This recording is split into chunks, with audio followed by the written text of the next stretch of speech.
প্রস্তুত করা হচ্ছে আমাদের ঈদগাহ মাঠ। এই মাঠটি বিশাল বড়। মাঠের এই পাশে হচ্ছে নদী, দেখতে পাচ্ছেন। এই পাশে হচ্ছে ব্রিজ, ছোট্ট একটা খাল। এই ফসলের জমির পানির নিষ্কাশনের জন্য এই খালটি তৈরি করা হয়েছে। এদিক দিয়ে নদীতে পানি ঢুকে। এই মাঠটি হচ্ছে তারাকান্দা উপজেলার পাগুলি গ্রামের।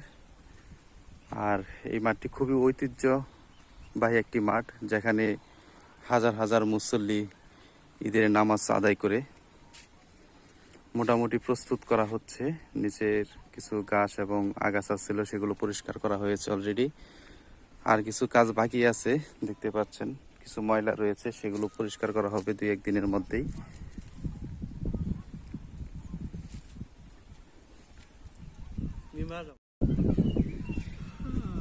এটা হচ্ছে মাঠের মিম্বার, দেখতে পাচ্ছেন অনেক সুন্দর। আর এই পাশ থেকে যদি মাঠটা আপনাদেরকে চারদিকে ঘুরিয়ে দেখাই, দেখতে পাচ্ছেন মাঠগুলো পাকা করা হয়েছে, কারণ বৃষ্টির দিনে কাদা হয়ে যায়, নামাজ পড়তে পারে না মুসল্লিরা। বিশাল বড় একটি মাঠ, গ্রামের ভিতরে এরকম একটি ঐতিহ্যবাহী মাঠ আসলে খুবই সুন্দর দেখতে পাচ্ছেন। মাঠ পরিদর্শন করার জন্য আসছে রায়হান।